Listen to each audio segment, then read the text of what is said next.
వినాయక చవితి ఉత్సవాలను వైభవంగా నిర్వహించేందుకు ఏర్పాటు చేసే వినాయక మండపం నిర్వాహకులు హిందూ ఉత్సవ కేంద్ర సమితికి సహకరించి విజయవంతం చేయాలని హిందూ ఉత్సవ కేంద్ర సమితి ఉపాధ్యక్షులు రోంపల్లి సంతోష్ కుమార్ పేర్కొన్నారు. ఈ సందర్భంగా ఆయన మాట్లాడుతూ తాండూర్ హిందూ ఉత్సవ కేంద్ర సమితికి ఉపాధ్యక్షునిగా తనను ఎంపిక చేయడంపై హర్షం వ్యక్తం చేశారు. ఆర్యవైశ్యులకు అవకాశం కల్పించడంపై సంతోషంగా ఉందని అన్నారు. ఈ ఉత్సవాలను జయప్రదం చేయడానికి ప్రతి వినాయక మండప నిర్వాహకులు సహకరించాలని కోరారు. అందరికీ నమస్కారం. నా పేరు రోంపల్లి సంతోష్ కుమార్.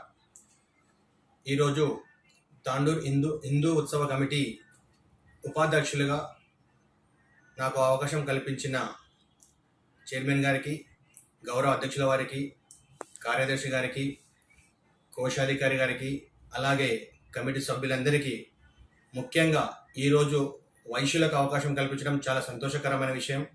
ఉపాధ్యక్షులుగా నాకు, కోశాధికారిగా తర్లపల్లి భానుగారికి అవకాశం కల్పించినందుకు చాలా సంతోషిస్తున్నాము. వారందరికీ మేము కృతజ్ఞత తెలియజేస్తున్నాము. ఇప్పుడు మనకు ఏదైతే సెప్టెంబర్ 7th రోజు వినాయక పండుగ ప్రారంభమవుతుందో, ఈ 5 రోజులు మండపాలు నిర్వహిస్తున్న అధ్యక్ష కార్యదర్శులకు అందరికీ, ప్రతి ఒక్కరికి హిందూ ఉత్సవ కమిటీ నుంచి మా యొక్క చిన్న విన్నపం, 5 రోజుల పాటు భక్తి శ్రద్ధలతో పూజలు నిర్వహించి రాత్రి వేళలో ఎవరికి ఇబ్బంది కాకుండా వీలైనంత త్వరగా 10-11 మధ్యలోనే సౌండ్ సిస్టమ్ అన్నీ తగ్గించుకొని ఎవరికి ఇబ్బంది కాకుండా అందరికీ సహకరించాలని చెప్పి, అలాగే ముఖ్యంగా ఈ 5 రోజుల పాటు పోలీస్ శాఖ వారికి, మున్సిపల్ శాఖ వారికి, రెవెన్యూ శాఖ వారికి, ఎలక్ట్రిక్ డిపార్ట్మెంట్ వారికి, అలాగే ఫైర్ డిపార్ట్మెంట్ వారికి మనమందరం వాళ్ళకి సపోర్ట్ చేస్తేనే ఈ 5 రోజులు మనము ముందుకు ప్రశాంతంగా కొనసాగించగలుగుతామని చెప్పి, కాబట్టి అలాగే నిమజ్జనం రోజు వీలైనంత త్వరగా మనము మండపాల నుండి గణనాథులను తరలించాలని చెప్పి ప్రతి ఒక్కరిని కోరుకుంటున్నాము. ఎందుకంటే గడిచిన 3 సంవత్సరాల నుండి చాలా ఆలస్యం అవుతుంది.